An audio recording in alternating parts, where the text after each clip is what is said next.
Estamos viviendo en el tiempo del fin, predicho por el profeta Daniel. Estamos por enfrentar eventos que sucederían antes del regreso de Cristo. Es como un aviso del futuro y no es atractivo.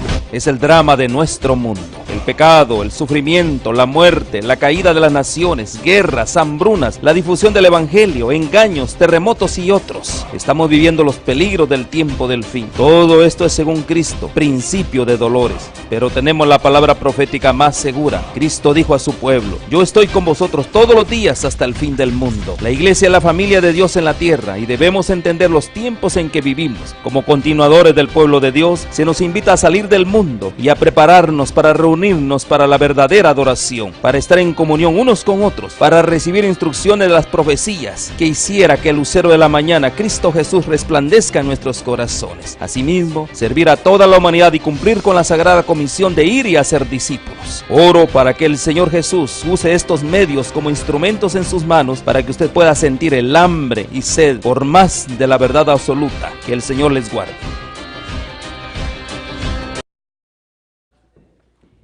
Muy buen día tenga cada uno de ustedes. Bienvenido a la escuela sabática de este día. Es un tema en el cual nosotros estamos estudiando pero antes de comenzar queremos darle una cordial bienvenida a nuestros queridos panelistas. Bienvenido, Pastor Contreras, ¿cómo está usted? Bien, gracias. Bienvenidos a los amigos que nos van a acompañar en esta escuela del sábado o escuela sabática en el estudio apasionante de un tema que ya vamos a presentar. Bienvenido, hermano Benedicto, ¿cómo está usted?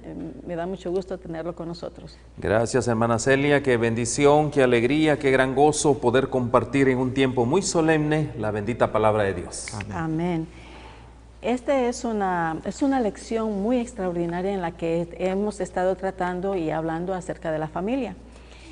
Y como ustedes se han dado cuenta, la Biblia nos enseña que hay tiempo para sonreír, hay tiempo para reír y hay tiempo para llorar. Y esta clase esta lección se titula Tiempo de perder. Y vamos a comenzar con nuestra primera pregunta.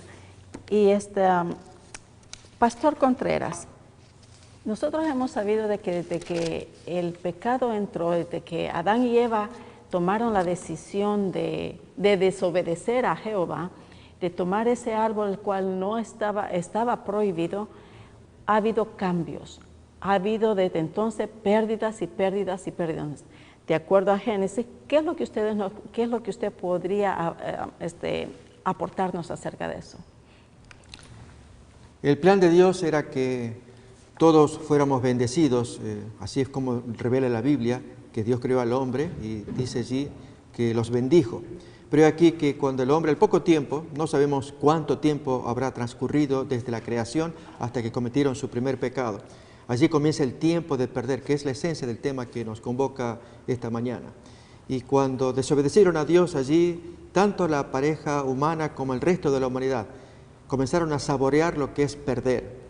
Y lo que hoy queremos abordar es si la familia está preparada o cómo podemos prepararnos para perder en varios aspectos de nuestra vida. Cuando perdemos la salud, perdemos la confianza en el ser amado o en alguien de la familia, perdemos la libertad, perdemos en muchos sentidos. Y en el caso de Adán y Eva, es lógico pensar que lo primero que ellos perdieron fue la comunión directa con Dios. Ya antes podían verlo cara a cara, pero cometido el pecado ya no.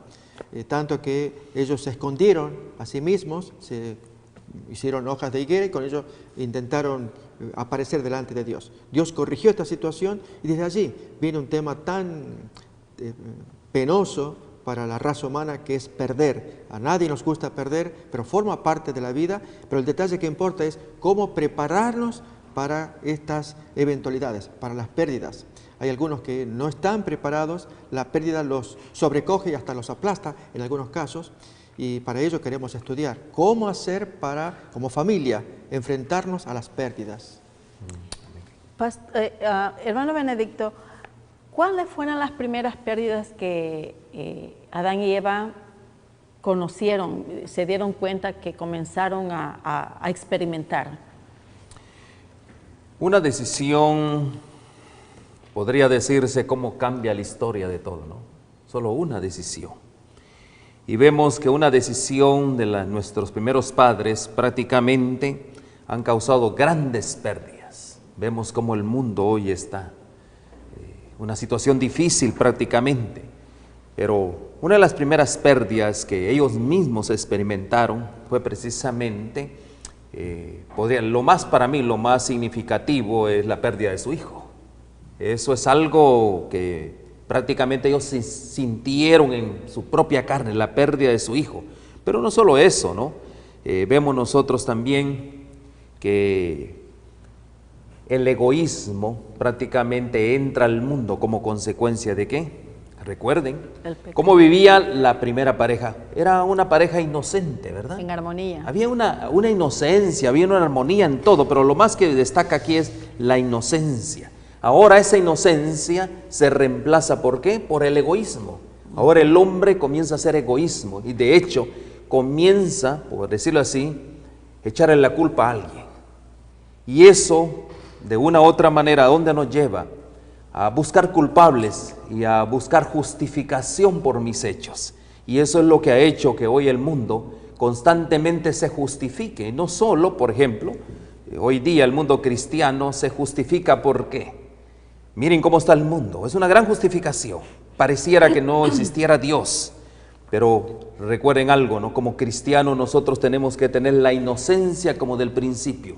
Creerle ¿qué? A la bendita palabra de Dios. Y creo que uno de los puntos más importantes de pérdida fue la pérdida de la inocencia, hermana Castro. Así es, amén. Pastor, cuando Adán y Eva pecaron, cuando Adán y Eva fueron creados, la Biblia nos enseña que estuvieron desnudos. Y cuando pecaron, la Biblia nos enseña de que ellos se vieron desnudos. Para poder cubrir esa desnudez, ¿qué fue lo que pasó en el Edén? Al cometer el primer pecado, lógicamente perdieron, se dijo ya, la inocencia. Y como consecuencia de ello, no podían verse del modo en cómo se veían antes, puros, inocentes, sino sintieron cosas nuevas. Y es muy triste porque hasta el día de hoy ese principio sigue en pie, nos sentimos incómodos cuando nos observan u observamos a personas sin las ropas, sin la cobertura. De allí esa vergüenza que se produce naturalmente desde aquel tiempo hasta la fecha. Dios la cubrió poniendo ropas. Pero un detalle interesante es que hoy actualmente en nuestra sociedad se están dando vuelta algunas situaciones. Una de ellas es que hay cristianos, y esto es penoso porque provenga de cristianos, que suponen que podemos dar vuelta a esta situación retornando por fe, creyendo en Cristo y siguiendo el texto de 2 de Corintios 5 que habla de que en Cristo somos nueva criatura, que podemos dar vuelta y volvernos a Génesis 2. Estoy hablando de una congregación aquí en Estados Unidos, en el estado de Virginia, cuyos miembros son nudistas. Y el argumento que se utiliza es creer que pueden vivir en Cristo participando en los cultos desnudos. Y el predicador pues enseña que en Cristo son nueva criatura y vuelven a Génesis capítulo 2. Creemos que esto es incorrecto, porque Satanás todavía está presente en el mundo hasta que Jesús venga y nos dé un cuerpo nuevo, conciencia nueva, pureza nueva, completa, con una recreación. Pero mientras tanto, por fe, aceptamos la promesa que Él nos da para que enfrentemos esta calamidad que es el pecado, pero especialmente lo que ello significa, reconocer que hemos perdido desde el vamos la inocencia. Muy bien. Hermano Benedicto, cuando esto sucede en el Edén, también se perdió la salud, pues comenzó a degenerarse la alimentación. Dígame, ¿cómo puede usted hablarnos acerca de esto, de la pérdida de la salud? ¿Cómo fue que comenzó a degenerarse todo esto? De hecho, podemos ver nosotros como consecuencia del quebrantamiento a los principios, en este caso a la ley moral de Dios, obviamente también vino un quebrantamiento de los principios de la misma naturaleza. Dios mismo hubo un deterioro, porque no solo fue simplemente una acción, podría decirse aislada, sino fue una acción, el quebrantamiento de los principios divinos generó prácticamente un caos en todo, en este caso el planeta Tierra. Como consecuencia ahora los humanos están entrando en una posición en el cual, bueno, ahí estaba la sentencia que Dios mismo le estaba dando al hombre. Y la sentencia, recuerden ustedes que esa primera generación, por la misma vitalidad, en el momento de estar tan cerca, en este caso a la misma creación, la vitalidad era, su vivencia era de cerca de un promedio de 900 años. Pero en la medida de que comienza a deteriorarse, porque es un deterioro que va paulatinamente, tomando en cuenta que el hombre estaba sopesando ese gran peso, el hombre cada vez se iba debilitando a tal punto que de 900 pasan a un promedio de 200 años y así sucesivamente lo que tenemos hoy. Pero si nosotros vamos, por ejemplo, me gustaría compartir un texto bíblico, San Marcos capítulo 5, verso 22. Hay algo que me llama la atención. Dice, y vi uno de los principales de la sinagoga llamado Jairo, y luego que le vio se postró a sus pies. ¿Qué es lo que estamos hablando? Aquí hay un principal, aquí hay una secuela como consecuencia de la degradación que el ser humano viene, la enfermedad. Y nosotros leamos hasta el 24, por favor. Y le rogaba mucho diciendo, mi hija está agonizando, ven y pon las manos sobre ella para que sea salva y vivirá. El 24. Fue pues con él y le seguía una gran multitud y le apretaba. Bueno, y después sigue otro relato. Mis hermanos, aquí podemos ver nosotros que este mundo, hoy hay sufrimiento, vivimos en un mundo caído. Ese es el punto principal en todo esto. Entonces, cuando el pecado entra en el mundo, ¿qué sucede? No solo entró la muerte, sino también entró el dolor crónico y entró también la enfermedad. Son puntos bien importantes como consecuencia, por eso una decisión, todo lo que está ocasionando en todo esto. Entonces, cuando nosotros nos enfrentamos, como el caso del relato que vimos aquí, este príncipe estaba enfrentando una situación difícil en la vida, su hijo. Pero, ¿saben algo? Cuando nosotros leemos en la palabra de Dios, nos indica cómo nosotros podemos derrotar precisamente esas acciones que de una u otra manera el hombre ha propiciado a través de esa decisión.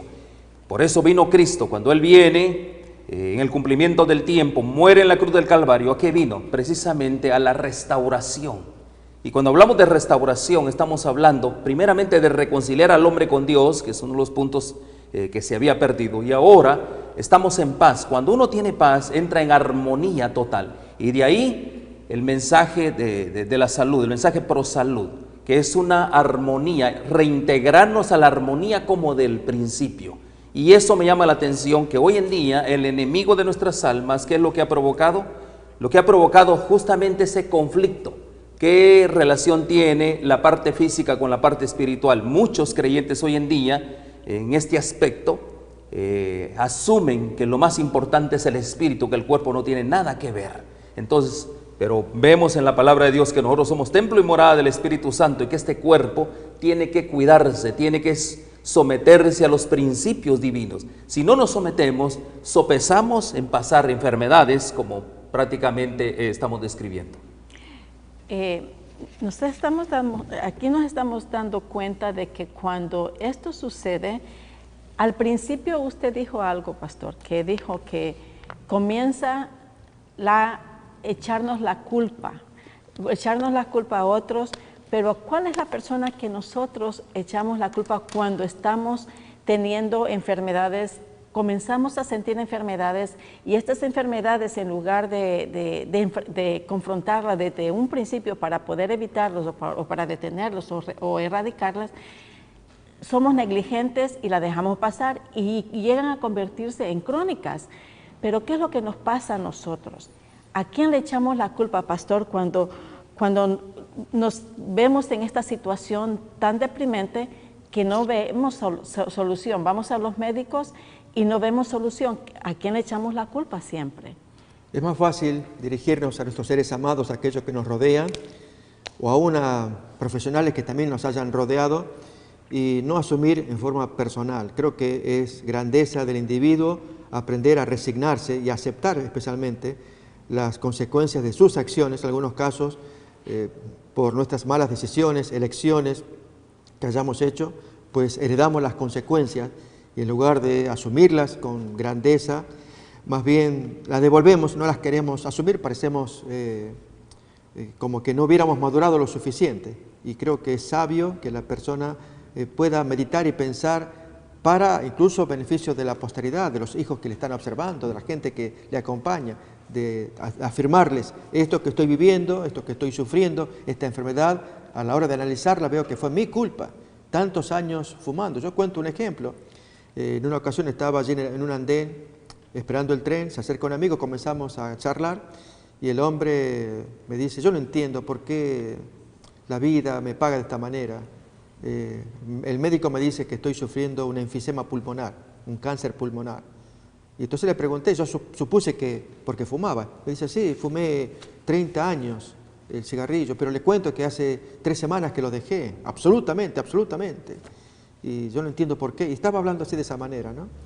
Lógicamente veía el beneficio inmediato que uno se goza, que había dejado de fumar, pero 3 semanas no alcanzan para erradicar prácticamente 30 años de descuido y asumir esa herencia por los errores cometidos. Eso es signo de grandeza. Lógicamente nadie quiere padecerlo, pero qué importante es tomar las correctas decisiones ahora para evitar sufrimientos y enfermedades en el futuro, para no sufrir este tema que estamos hablando, perder la salud, que forma parte también del entorno de la familia. Cuando nosotros recibimos una noticia así, como que no queremos aceptarla. Y generalmente lo que notamos es que comenzamos a no a sentirnos culpables, sino que a querer culpar a ciertas personas, especialmente qué es lo que decimos, Señor, ¿por qué me está pasando a mí esto? Cuando en realidad el Señor no tiene la culpa de nuestras decisiones. Hermano Benedicto, ¿qué es lo que usted nos puede aportar acerca de esto? Hay algo maravilloso en el plan de Dios. Me encanta cómo es Dios. No sé si ustedes van a estar de acuerdo conmigo, pero la enfermedad para mí es una bendición. ¿Están de acuerdo? A ver, En que lo explique. ¿Verdad? Sí. ¿Saben por qué razón? Cuando nosotros, mis hermanos, estamos bajo ese flagelo de una enfermedad, ¿sabe una cosa? Mi intimidad con Dios como que es mucho más, nos acercamos más a Dios. Creciente. ¿Verdad que sí? Se crece. Ahí en ese momento nosotros experimentamos, cuando está ya en los umbrales de la misma muerte, como que nos acordamos de Dios, ¿no? Pero antes vivimos nosotros en una posición, podría decirse, como el hijo pródigo, ¿no? Prodigando prácticamente ese don maravilloso que Dios nos dio, que es el don de la salud. Pero me encanta esta parte, que esto tiene victoria. Para mí tiene victoria. ¿Por qué razón es una victoria? Bueno, Cristo primeramente ganó la victoria en la cruz del Calvario, pero ahora nosotros tenemos que ganar esas victorias. Y justamente en la enfermedad probablemente, yo les voy a decir a ustedes que es una bendición porque el cuerpo de una u otra manera tiene que reaccionar ante mi descuido. El cuerpo reacciona. Y cuando el cuerpo reacciona, vemos nosotros cánceres, vemos, porque de lo contrario, imagínense, todo lo que le echamos, si ustedes hacen una lista, se ponen a pensar de todo lo que nosotros le estamos echando a este cuerpo, prácticamente ese cuerpo es una maquinaria realmente, podría decirse, perfecta. Nosotros le hemos venido deteriorando con lo que estamos nosotros echándole a esta maquinaria. Por lo consiguiente, tiene que haber una reacción, pero lo que más me encanta es que el sufrimiento a veces Dios lo aprovecha para poder también alentar a otros. La enfermedad, hoy estuvimos hablando con mi esposa temprano de una persona que contrajo un cáncer y ahorita está en la televisión. ¿Y cómo está? Ella está haciendo un medio para traer a muchos a la sanación y a creer más en Cristo. Amén. Miren, qué cosa maravillosa, sí, sí. ¿no? Pastor. Sí, quisiera contar algo con respecto a este tema. Estoy impresionado con el testimonio de una doctora naturista de Australia. Es una mujer humilde, la tengo de contacto en el Facebook. No puedo creer lo que ve mis ojos de esta dama, Sharon se llama. Quiero que la conozcan todos porque hace maravillas con sus programas absolutamente naturistas de curación. En las imágenes se observan de enfermedades allá en Papúa Nueva Guinea, donde ella vive, y muestra las fotos y demás, los pacientes que tiene, todos gente humilde, tez morena, en fin, muy pobres, pero el programa que ella lleva va valiéndose de medicina natural, como son las plantas, consumo de alimentos y otras cosas más por el estilo, y los efectos de curación. Y estamos, quienes formamos parte de un foro, mirando las fotos, nos asombramos. Y con ello damos testimonio de que sí es posible revertir esta situación, esto que decimos tiempo de perder, cuando a veces perdemos la salud, que es el don más precioso que todos tenemos. Y estamos hasta mendigando, deseando recuperar la salud, pero la hemos perdido otra vez por malas decisiones. Pero aún así, aunque hayamos tomado las malas decisiones, lo que importa es recuperarnos. Dios es misericordioso. Y Amén. es posible, con la misericordia de Dios y con los instrumentos naturales a nuestro alcance. Es decir, no promovemos, si hay que tomar pastillas y medicina, cada cual tome la decisión, no se va a impedir. Pero ¿por qué no buscar lo que es natural? Y hay gente talentosa que lo puede enseñar. Y recuperarnos para que dejemos de lado esto de que decimos tiempo de perder. Amén. Así, amén. Tenemos muchos ejemplos en la Biblia que nos enseña cómo es no perder la fe en Jehová cuando estamos en estas circunstancias. Por ejemplo, uno de ellos es Job. Pastor, ¿nos podría hablar acerca de Job, la experiencia que él tuvo y nunca le faltó esa fe, nunca le faltó esa esperanza? Muy bien, hablo yo. La historia de Job, apasionante, el libro de Job en sí. Y es que, porque hay una discusión en el cielo, esto es muy importante de asumirlo, de entender esa revelación. Job llevaba una vida como la que podemos llevar todos nosotros, pero una vida muy agradable a la vista de Dios. Pero en el conflicto en el cielo, en el que aparecen Satanás y Job y Dios enfrentados, y Dios que ya inicia, antes de que abra la boca y diga cosas más allá de lo que le corresponde, ¿de dónde vienes? Y si has recorrido la tierra y si has visto a mi siervo Job. Y Satanás, pues, con su argumento de que Job servía y le era fiel porque había recibido prosperidad, pero si le quitaba la prosperidad como base de esa supuesta fidelidad, ese es el argumento de Satanás. Dios toma esa acusación de quitarle esa prosperidad, pero con ello demostrar que la fidelidad de Job no se basaba por la plataforma de prosperidad, sino por su naturaleza de hombre fiel que él traía y como consecuencia recibía la prosperidad. Y la historia es apasionante. Muy triste, por cierto, pues lo pierde todo. Si en este concepto que estamos estudiando, tiempo de perder, que es el tema que nos convoca ahora, pues él perdió desde la familia, todos sus hijos murieron, aún su esposa, si bien no murió, se alejó tristemente, avergonzada y humillada por la fidelidad del esposo. Perdió posesiones materiales, todos sus bienes, sus animales también. Perdió la salud, que es el tema que nos interesa ahora, al punto que se rascaba con una piedra por el virus, la malignidad que tenía en su cuerpo.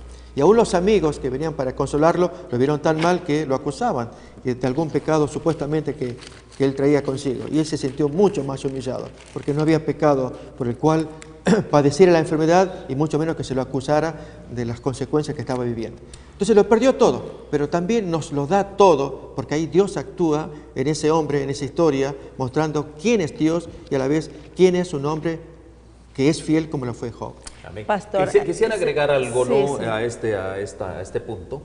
Cuando nosotros nos vemos confrontados por el sufrimiento, por las situaciones de la vida, yo creo que ahí es donde nosotros, por muy duro que sea nuestro corazón, reconocemos a Dios. Amén. Y eso es algo que me llama la atención, ¿no? De Job, ¿verdad? Donde él mismo dice, él reconoce a Dios, porque conocía a Dios, imagínate, era un hombre justo, con todos unos atenuantes realmente de ser un buen siervo de Dios, es leal, fiel, al servicio de Dios. Pero en la expresión ahí en Job 42:5 dice, de oídas te había oído, mas ahora mis ojos te ven. Imagínense, ¿no? Sí. Tuvo que llegar a esta posición para poder reconocer a Dios y ver realmente quién es Dios. Y no hablar en contra de él, no maldecirlo, sino que al contrario, aceptar lo que le está pasando sin ningún problema, sino que sufrir, aceptar la aceptación, aceptar ese sufrimiento. Y más que todo, decir, acercarse más al Señor y comprobar de que Él siempre va a estar allí. Que dice, ahora que estoy enfermo, sé que tú estás, yo te veo. Mis queridos amigos, es una lección hermosa en la que estamos aprendiendo que el perder, el desobedecer es perder no solamente la salud y no solamente perder, en muchas ocasiones hay otros detalles de perder, como perder la vida, perder la salud, perder la confianza, perder muchas cosas. Así que, mis queridos hermanos, meditemos en cada una de estas cosas que hemos aprendido hasta este momento, y cuando vengamos la próxima segmento vamos a seguir con la pérdida que perder. Nos vemos hasta la próxima. Metro Evangelización 3000. En la Biblia encontramos el gran desafío evangelístico que han representado las ciudades a quienes desean hacer suya la orden de ir y predicar el Evangelio. En la actualidad, la mayoría de personas viven en las grandes metrópolis.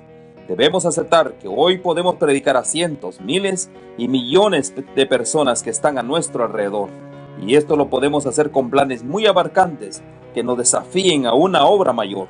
Ya están listos los peces, ya están listas las redes, solo faltan los pescadores. Presentamos Metro Evangelización 3000. Todos pueden hacer algo en esta obra.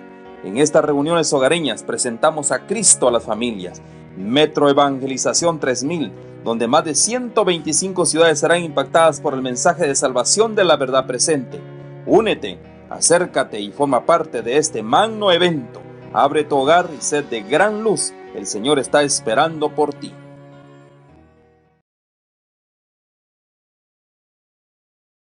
Ya.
Presentamos el modelo divino para proclamar la salvación y para la promoción de la salud. La vida es un don de Dios. La salud es la posesión temporal más preciosa que tenemos. Es nuestro deber moral aprender a conservarla. Honramos a Dios cuando respetamos y cuidamos nuestro ser como su tesoro. Presentamos las vislumbres de la promoción de la salud con base al diseño original del plan de Dios para el hombre, para que goce de su plenitud. La salud y la salvación son dones de Dios y son inseparables, y del interés que pongamos en ello depende mucho nuestra eternidad. Dios está listo para hacer su obra en nosotros, para que podamos compartir las buenas nuevas con poder, y solamente lo podremos hacer cooperando con Dios, teniendo un conocimiento más pleno del mensaje de salud, integrándolo a las buenas nuevas de salvación. Nuestro llamado es despertar en usted el deseo de disfrutar de la mejor salud física y espiritual hoy y ahora, poniendo la confianza en el Eterno, con una programación centralizada en el amor del Señor para sus criaturas.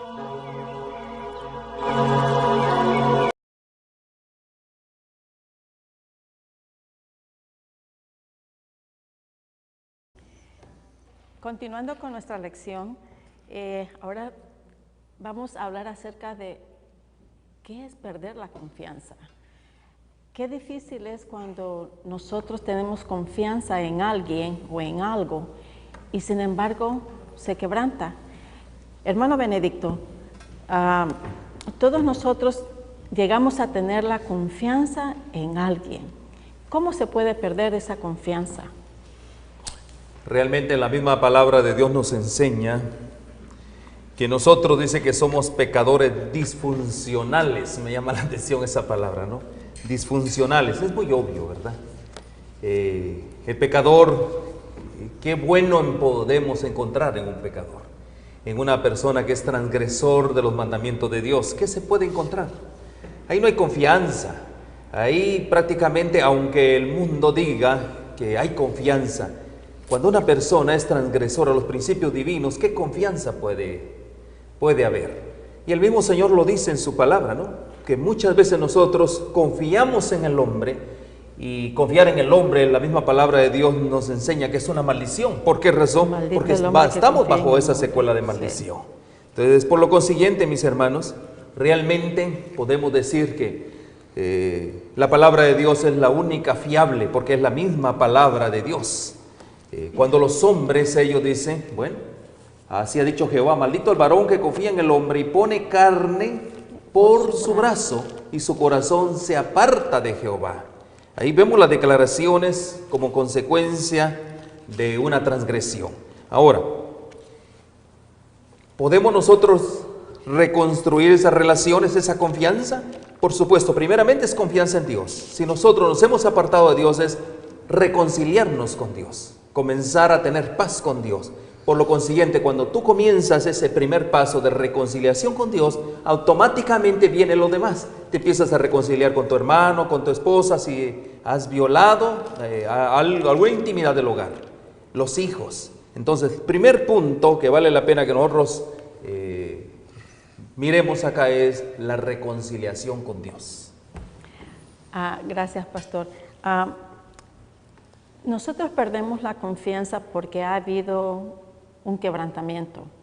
Ha habido la confianza en ciertas personas, especialmente cuando hablamos del matrimonio.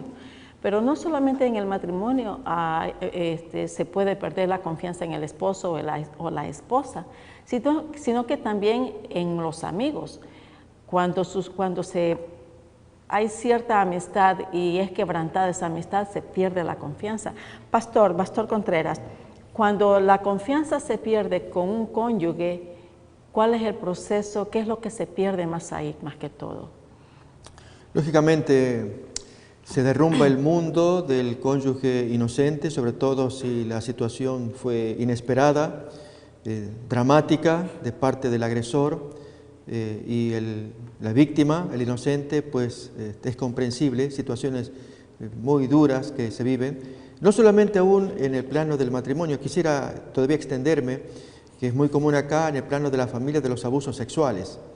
Es muy frecuente escuchar aún de niños y jovencitos que han sido violados por tíos, por parientes. Estos jóvenes guardaron silencio por décadas, asustados, amenazados también, y lógicamente la confianza en los parientes se ha perdido. Quisiera yo traer como ilustración una historia bíblica. En segundo libro de Samuel, capítulo 13, se cuenta de un caso muy triste de un hermano mayor que codiciaba a su hermana menor, hermanastra más bien, era muy hermosa, y estando en sus pasiones como hombre, incontrolables, algo también indigno es que acercándose a su amigo, que también era primo, dialogan ambos y uno le manifiesta al otro la pasión que traía por su hermanastra, y el otro amigo, que era también pariente de David, el rey David, pues le da el más inimaginable consejo. Ahí tenemos el texto. Segundo de Samuel, capítulo 13, versículo 5, le dice el primo, Jonadab, le dice a su primo Amnón, el hermano mayor de la muchachita Tamar: acuéstate en tu cama y finge que estás enfermo, y cuando tu padre viniera a visitarte, dile: te ruego que venga mi hermana Tamar, a la cual quería violar el hermano mayor. para que me dé de comer y prepare delante de mí alguna vianda para que al verla yo la coma de su mano.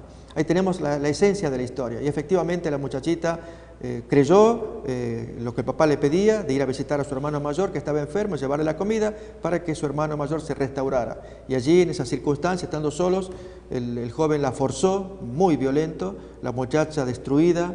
El texto cuenta que se rompió las ropas de virgen que ella lucía, y aún incluso quería que el hermanastro no la botara. Y el texto dice que la misma pasión que tenía al comienzo era el odio que tenía ahora, sí, el rechazo, la repugnancia por lo que había hecho, y la muchacha salió corriendo. Ese es un típico ejemplo de las muchas violaciones que hay, ya que estamos tocando el tema sexual también.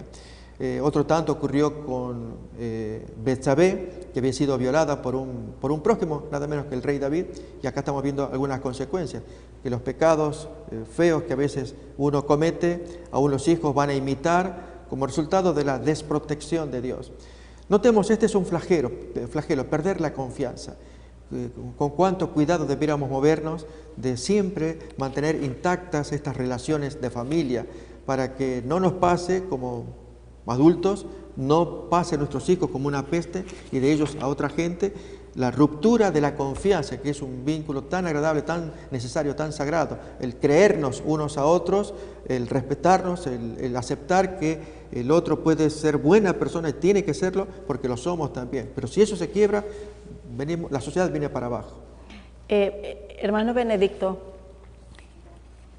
la confianza se ha perdido en el caso que está hablando el hermano, el pastor, pero también se puede perder la confianza en los negocios, ¿cierto?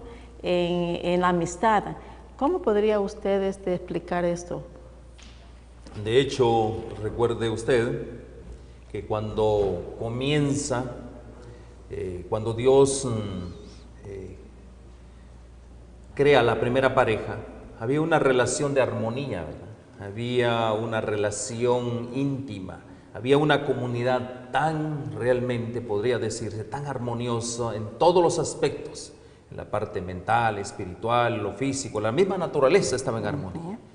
Pero cuando entra el pecado, cuando cae la primera pareja, justamente ¿qué fue lo que se pierde también? La desconfianza. Entró la confianza se pierde y entra la desconfianza. Ahora Adán desconfía de su mujer. Y por lo consiguiente esto es repetitivo. Pero vemos, de acuerdo a lo que usted dice, cómo nosotros en la parte de los negocios, y yo entré brevemente en ese asunto, muchas veces cuando alguien no es temeroso de Dios, no está en la voluntad de Dios, cuidado, porque de una u otra manera el mismo Señor nos indica, no hagáis negocios con aquellos que no tienen el temor a Dios, con los impíos, dice la palabra de Dios. Y eso es una gran lección para nosotros hoy en día, porque no hay confianza. Si aún entre nosotros que somos cristianos a veces entra la desconfianza, porque realmente esa es la secuela del pecado, la misma desconfianza. Ahora, ¿cómo nosotros podemos salvar esa confianza? ¿Cómo restituir? Aquí uso una palabra, me gusta, ¿no? La restitución. Primeramente, el traidor tiene que confesar, es un punto. Un reconocimiento sincero del daño que a veces se comete. Y tiene que haber una confesión, obviamente. Pero eso, mis hermanos, es un proceso. Y la misma lección nos enseña de paso a paso. No se logra de la noche a la mañana, como el caso de la salud, como bien lo dijo el pastor. Es un proceso que toma su tiempo. Y ahí es donde hay que tener paciencia. Esa confianza en los negocios, ¿cómo la vamos nosotros nuevamente a ponerlo en el nivel que tiene que estar? Es un trato. De hecho, también la palabra de Dios habla de un pacto entre Dios y los hombres. A veces los hombres hacen pactos, pero yo diría, no son pactos porque eso es imposible. Dos débiles o dos personas, es muy difícil que se puedan unir en un pacto. Pero más sin embargo, Dios dejó esa gran bendición a través del matrimonio. Un pacto donde tanto el hombre como la mujer están unidos en un solemne, en este caso, vínculo de unión que es el matrimonio. y donde el pacto no lo están haciendo ellos, sino justamente lo están haciendo delante de Dios para lograr prácticamente que ese matrimonio tenga la solvencia y la bendición de Dios. Amén. Así es lo mismo en los negocios. Los negocios, cuando uno hace negocios con otro, es como un matrimonio. Justamente es el ejemplo que yo puedo poner. Quizás Sí. traigo un ejemplo de falta de confianza en los negocios, pero van a ser negocios en el Señor. Y es el caso de Nehemías capítulo 13. Cuando se nos cuenta que el gobernador Nehemías tuvo que ausentarse. Él había sido enviado por el rey persa Artajerjes para levantar la reconstrucción de la ciudad, y mientras Nehemías estuvo presente, él pudo rehacer muchos asuntos, muchas edificaciones de la misma ciudad de Jerusalén. Pero aquí que tuvo que ausentarse. Al ausentarse, deja en manos del sumo sacerdote Eliasib, el manejo de los negocios, en este caso religiosos, la atención de los diezmos, de los sacerdocios, de la música, de las alabanzas, de la atención, de todo lo que tenga que ver con los servicios espirituales. Realmente eran los negocios del Señor. Bien, lo cierto es que Nehemías se ausenta. Al regresar encuentra traición. Y la traición es la siguiente: Eliasib, el sumo sacerdote, había vaciado el templo para amueblar a un reciente pariente político pagano por un lado, enemigo de Nehemías por otro, en el afán de querer pacificar los problemas que había en la ciudad. No tuvo peor idea Eliasib, sacerdote, de darle un pariente a su hija a este enemigo, Tobías, y entonces allí es cuando se hacen el parentesco, y al entrar Nehemías llega de nuevo a la ciudad para retomar su posición de gobernador, se encuentra con esa novedad, la traición de este sumo sacerdote de los negocios del Señor. ¿Qué ocurre a continuación? Nehemías vació todo, tiró todo, botó todo lo que pertenezca a este señor pagano, y entonces pidió que vuelvan otra vez todos los sacerdotes y levitas y cantores y todos los diezmos y demás para el sostenimiento de esa iglesia. Ahí tenemos un ejemplo entonces de traición. Es muy triste porque uno pensaría, a este sumo sacerdote Eliasib, encargado de los negocios del Señor, ¿cómo uno le puede confiar las cosas espirituales si traiciones he cometido? Así también en los negocios seculares, en cualquier actividad en conjunto en que se puede perder la confianza. Qué importante es que cuidemos moralmente el cuerpo y la mente que llevan adelante nuestras decisiones. Si no nos importa lo que el compañero siente, y yo voy a tomar mi decisión unilateral, aunque lo perjudique, con tal de que yo no me perjudique, salga ganando, ¿cómo podemos relacionarnos con la tal persona? Saben, el texto bíblico es muy claro cuando dice que no se pueden juntar dos personas de distinta especie. Estarán dos si no estuvieran de acuerdo. ¿Cómo puede haber armonía al poner la yunta, el yugo, en dos animales que son de diferente especie? Se suele poner el yugo con un buey y otro buey de la misma especie. Pero si ponemos el yugo a un buey y a un perro, que son distintas especies, no pueden trabajar juntos. Así pasa cuando uno tiene aspectos morales, querer hacer un pacto, y el otro que es inmoral, y hacer un pacto en conjunto para luego perder ya naturalmente la confianza. Ahí tenemos el texto que nos puede ilustrar. No os unáis en yugo desigual con los incrédulos, porque ¿qué compañerismo tiene la justicia con la injusticia? ¿O qué comunión hay la luz con las tinieblas? Este es un principio. Por lo tanto,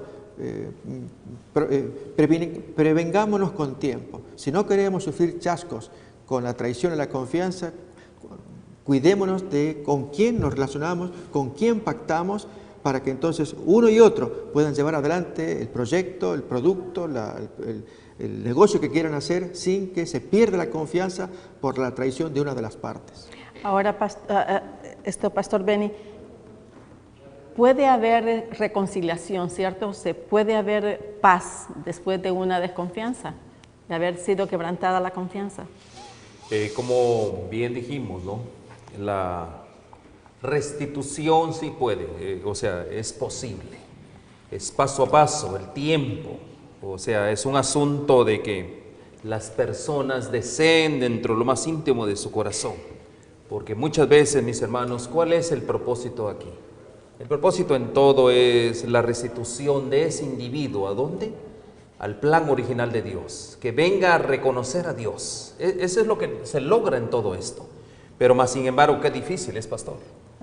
Saber que si alguien me falló, ¿Cómo vamos a restituir esa confianza? Qué duro realmente eso.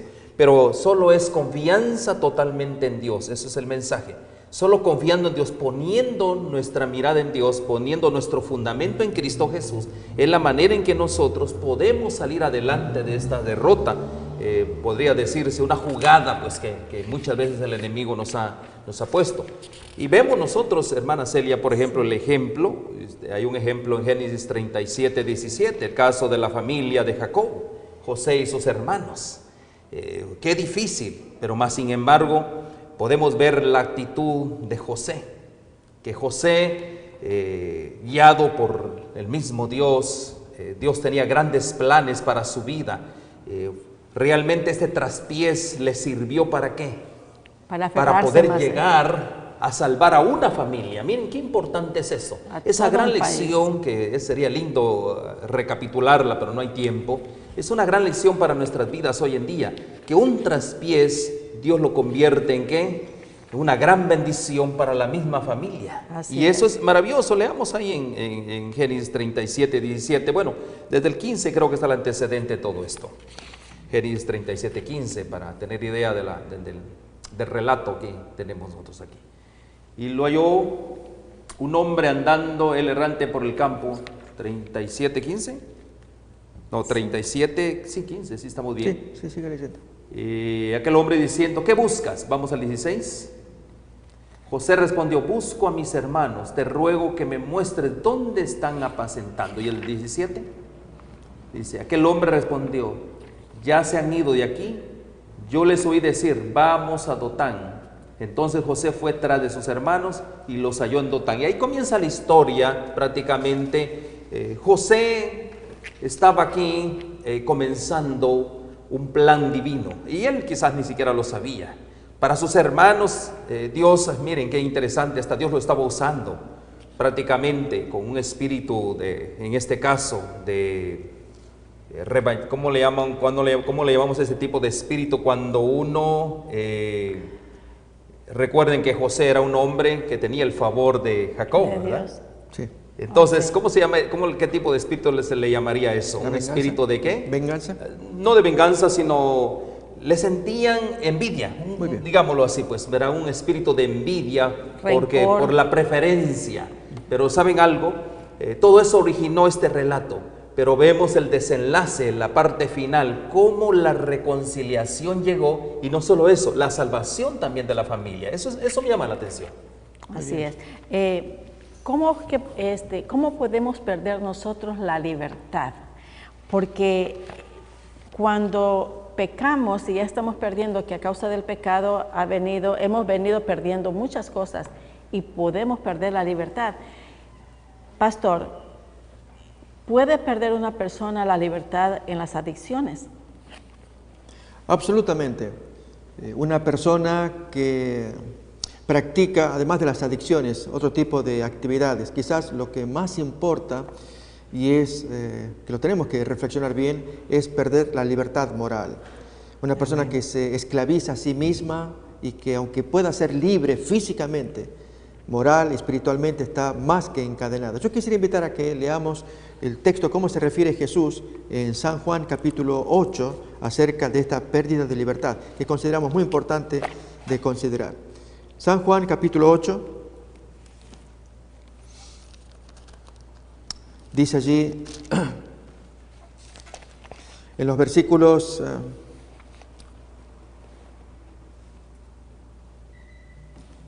leemos desde el versículo 31, está bonito allí. Dijo entonces Jesús a los judíos que habían creído en él, si vosotros permaneciereis en mi palabra, seréis verdaderamente mis discípulos y conoceréis la verdad y la verdad os hará libres. Ahí comienza entonces una frase que provoca a los judíos. Ellos responden, linaje o descendientes de Abraham somos y jamás hemos sido esclavos de nadie. ¿Cómo dices tú que seremos libres? ¿Libres de qué? Así como los judíos lo ignoraban, así hoy ocurre en nuestra sociedad. Jesús responde, de cierto os digo que todo aquel que hace pecado, esclavo es del pecado. Y el esclavo no queda en la casa para siempre, el Hijo sí queda para siempre. Así que si el Hijo de Dios os libertare, seréis verdaderamente libres. Sé que sois descendientes de Abraham, pero procuráis matarme porque mi palabra no haya cabida en vosotros. Yo hablo lo que he visto cerca del Padre y vosotros hacéis lo que habéis oído cerca de vuestro Padre. Responden entonces, nuestro padre es Abraham. Terminemos ya con esto, como diciendo de esa manera. Pero Jesús responde, si fueseis hijos de Abraham, las obras de Abraham haríais. Pero ahora procuráis matarme a mí, hombre, que os he hablado la verdad, la cual he oído de Dios. Esto no lo hizo Abraham. Vosotros hacéis las obras de vuestro padre. Y ellos responden, nosotros no somos nacidos de fornicación. Una velada acusación contra Jesús de que no se sabía quién era su padre. Un padre tenemos que es Dios. Y entonces él les dice, si vuestro padre fuese Dios, ciertamente me amaríais, porque yo de Dios he salido y he venido, pues no he venido de mí mismo, sino que él me envió. ¿Por qué no entendéis mi lenguaje? Porque no podéis escuchar mi palabra. Y ahora sí, entonces, la definición de Jesús. Vosotros sois de vuestro padre el diablo, y los deseos de vuestro padre queréis hacer. Él ha sido homicida desde el principio y no ha permanecido en la verdad, porque no hay verdad en él. Cuando habla mentira, de lo suyo habla, porque es mentiroso y padre de mentira. Y a mí, porque digo la verdad, no me creéis. ¿Quién me acusa de pecado? Si digo la verdad, pues, ¿por qué no me creéis? El que es de Dios, las palabras de Dios oye, por esto no las oís vosotros, porque no sois de Dios. Y entonces aquí ya definiciones finales que son obvias en lo que comenta el texto, pero definimos. Jesús va a decirle que ellos son esclavos del pecado, hijos del diablo. Y queridos amigos, de esto estamos hablando. Cuando uno pierde la libertad es perder la dignidad. Lógicamente luego se ven las prácticas.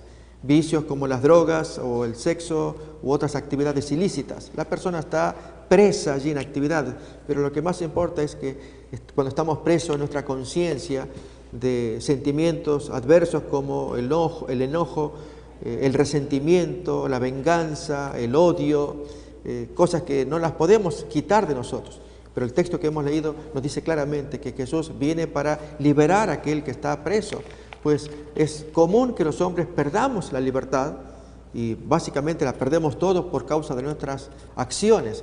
Pero la promesa que hemos leído hace un momento nos dice que podemos recuperar la libertad a través de Cristo Jesús. Amén.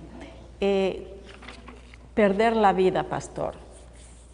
¿Cuándo es que nosotros experimentamos la muerte? ¿Qué es lo que sentimos nosotros? La muerte en nuestros parientes, en unos familiares, ¿qué es lo que se siente? ¿Cómo deberíamos de actuar? Hermana Celia, cuando nosotros perdemos a un ser querido, entramos en un sufrimiento prácticamente emocional. Es imposible prácticamente concebir esa idea. ¿Por qué razón? Hay una reacción a la muerte y es normal esa reacción.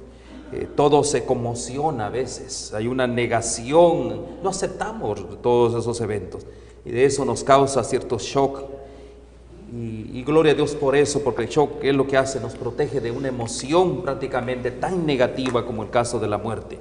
Pero más sin embargo Dios nos ha prometido en su palabra, Él de una u otra manera, la victoria es nuestra cuando nosotros reconocemos al Señor Jesús, cuando venimos a Él, ahí comienza un proceso de poder vencer la muerte y el Señor Jesús cuando venga por segunda vez, ahí es donde se va a cumplir totalmente la derrota de la muerte. Amén.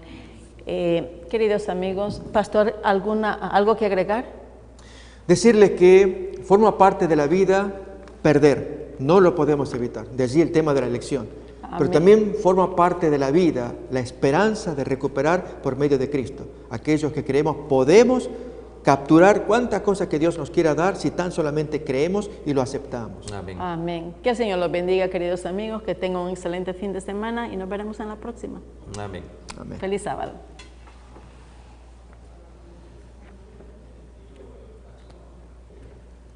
Como seres humanos, estamos atrapados en medio de una gran controversia. es una batalla de la que ninguno de nosotros puede escapar. En todas las escrituras, Dios está constantemente derrotando los propósitos del enemigo. Jesús mostró su autoridad sobre la creación y las fuerzas del mal en la cruz del Calvario.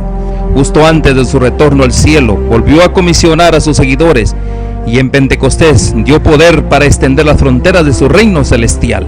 Jesús ganó la victoria decisiva en la cruz. El desafío siempre ha sido dónde ponemos nuestra lealtad. Aunque la elección debería ser fácil y obvia, no lo es. La batalla por nuestros corazones y mentes continúa. Nuestra esperanza y oración es que este medio revelen algunos de estos engaños y así nos ayuden no solo a escoger a Cristo, sino a permanecer con Él y a preparar a un pueblo para su segunda venida que reflejen su imagen moral.